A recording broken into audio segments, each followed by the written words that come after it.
here, and today we're going to be looking at how to make a reverb out of a bunch of delays. So I'm going to start off here. I'm going to show you the sounds first, and then we'll talk about what's going on. So I have a bunch of delays. These are special delays. They have a frequency shift capability. Now, the thing I'm about to show you, I did not make to sound good all the time. I made this to show you various options you have. The original sound, the setup I did was first I made something like this. And you hear the delays. Okay, so that's the first sound. Here's the second sound. And I'm going to play up to like somewhere in here. And you will hear a variety of textures and some atonal stuff, but some really cool options. And then we'll delve into how you too can do something this crazy.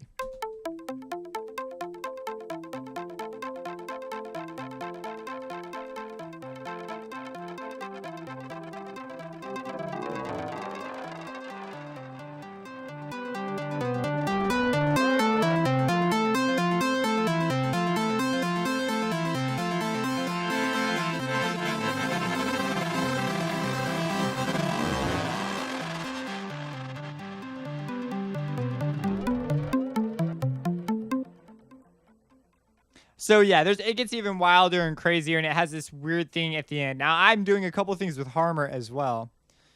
Make it be quiet. There we go. Okay, so what is it exactly that's going on here? Now I'm going to show you a couple interesting things that you can do inside here as well, just in real time, that could give you some interesting effects. But I'll show you that later. So, okay, and that was the end of the effects going on. So what's going on here is I was asked the question, hey, can I make a reverb out of a bunch of delays? And I was like, bro, man, dude, what happened was they were looking at this video that I was showing the Valhalla Frequency Echo plugin. Now, this one is a free plugin. I cover my free VSTs, and I demonstrate some of its capabilities. It's quite strange.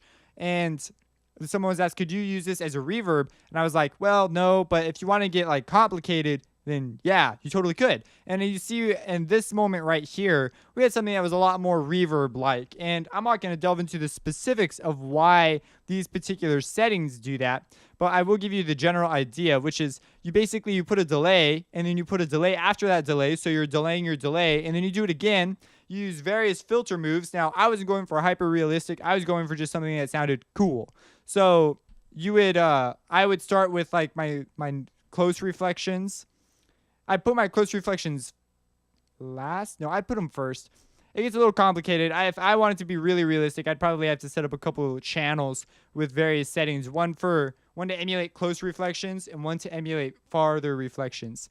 But anyways, you set them up and you have them at different delay settings and various mix settings. And then you turn the feedback up and down just a little bit. And you get something that has that sort of delay feel to it. Then when you send something through a delay, if it's like transient and really snappy, then, you know, it's going to sound really different than like a long, smooth, the things that are long and smooth. I don't know why I use those words as examples. But so what I do here to hear what it would sound like through both is I automate the pluck on Harmer. So Harmer's having its pluck automated, so I get some longer tones coming through here, and I get some shorter transient tones, and they sound very, very different when sent through stuff like this. So, anyways, I'm automating that, and I'm also automating this subharmonic. I'm also automating a reverb on, but that doesn't come on until halfway. It's this guy right here. So he doesn't come on until halfway. Now, what makes this Valhalla Frequency Echo so cool is they have this shift knob. And what it allows you to do is if you play some notes, if I go over here and make sure I have my Harmer selected, and then select one, and then if I bring up the feedback, so it's feeding back, and I can do crap like this.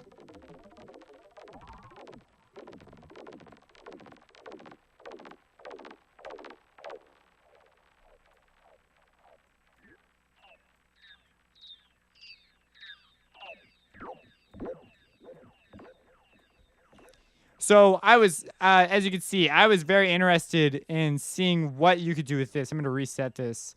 Okay, so I was really interested in attempting to do it with that, because this is like, what if you set up something that was like a reverb? In this case, I just went with delays, just a bunch of sort of small delays, and then I changed these parameters while it's playing. And I happened to come across one that was sort of a sweet spot, which is this one right here.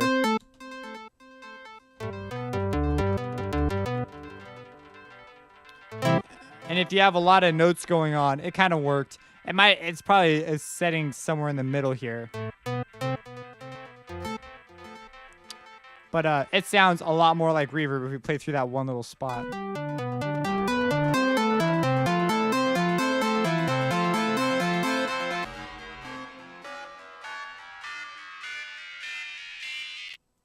Yes.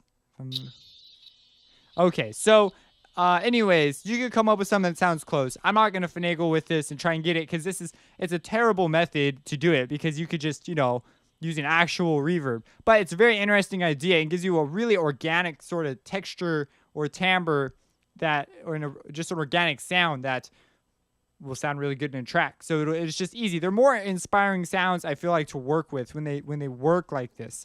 Now, I'm going to show you some cool things you can use also to get some cool sounds out of it, maybe transfer to audio. So let's say that you have something you like and you want to mess with it. Well, when you're automating this many third-party parameter things to do something like this, sort of a general thing, because I just automated like random things, like the low cut filter. Because you saw earlier that if I moved the filter, it would record that movement in its delay. And I'm sending it through more delay, so it's a little confusing. And then I could shift that around and manipulate the sound long after the sound is stopped. And if my feedback was high enough, it would come back to get me. So we're going to use that feedback here in a creative way. Another thing that about this plug with the shift, you can control like the pitch after the sound is stopped. I kind of just said that, but I just want to bring specific attention to it. So now let's look at something that you can do that's pretty cool with it. So we're going to say that you have something that you really like. We're going to go to our master channel, hit Control E, and we're going to put it on record on input. So it's ready to record as soon as we start playing. Now, when I move my thing through here, oh, I remember I was going to tell you about that. I'll tell you, I have one other thing I need to tell you before we do this. As I move my parameter through here, you'll see that the parameters change here. And if I turn off my snap setting, I can get a little more fine movement. So I can recall settings like this by creating these ridiculous variations. Now, it's the same thing over and over and over, so I could just stay around here. But my Harmor automation changes. So you can do some interesting things in non-real time with the playlist. Maybe I should make a workflow video about this now that I think about it. And so I have 3 of these that I'm doing that to, and I'm doing that with the reverb as well. My reverb actually turns on over here and is off over here. So I send it through an additional reverb unit near the end. So that's really interesting. Now, whenever you're going to automate this many third-party parameter things, so there's no right-click and create automation clip button with this deal. So it's really annoying. So what I recommend is on my website, I have a free download for some custom hotkeys that I made so that I no longer had to deal with weird crap. And I have one running right now. You can actually see it pretty easy. This little H down here indicates that I've got it on. I don't have it on all the time because I have a couple. I use a shortcut for other things sometimes. But basically, if we open this up, I have you just run the master hotkey file. It's on my website for download. I will put a link in the description that links you to this. And what it allows me to do is if I hit the Windows key, Control key, and C, it will automate the last tweaked parameters. So I can automate effectively any parameter. All I have to do is move it. So if I'm in here and I'm like, oh, I want to automate the high cut, I'd move the high cut, and then I'd hit Control, Windows key, C, and you see a whole bunch of stuff just happened. But basically, look at that. There it is. Valhalla, frequency echo, slot 3, Harmor, which is the channel's name is Harmor, and it's going through a high cut.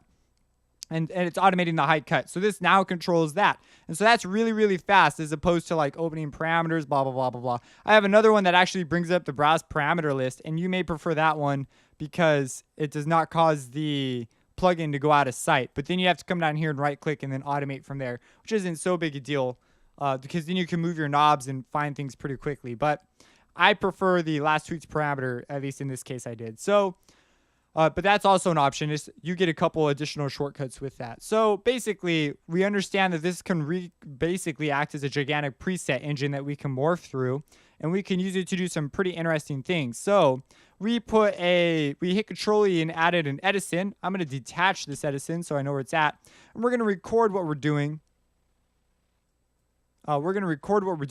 In real time. I just heard I'm not sure if that was my computer or there's a person out there earlier making some noises. Okay, so what we're going to do is we're going to play, we're going to record it, and we're going to use this non-real-time thing to recall presets to dynamically, I don't know, just create some interesting sounds that we can mess with. It's sort of just a creative endeavor. So here we go. Whoops, make sure that this is in focus and not that. You know this is in focus when this little thing is indented. That means that your keyboard has been focused on Edison. We want it focused on the playlist. See how it's not indented anymore, so we're good to go. And I believe the FL pepper up here also indicates where your keyboard's at. So now it's on the playlist. So here we go.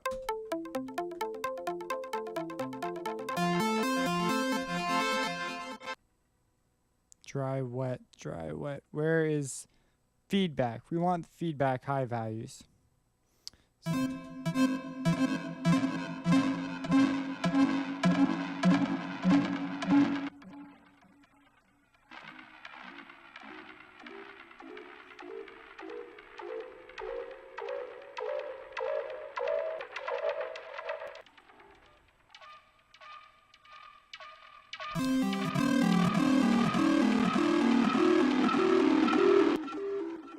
So, okay, now we have these sounds, and we have recorded them, and that is very annoying.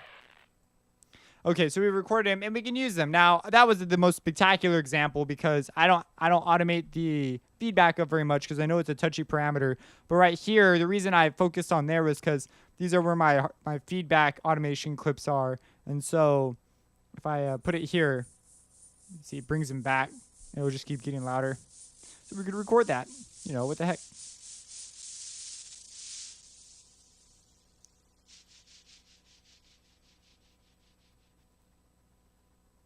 It'll come back with the feedback up this high. It can come back from almost anything sometimes. We could change these parameters, I guess, here too. But you see, it comes back from the dead pretty easy.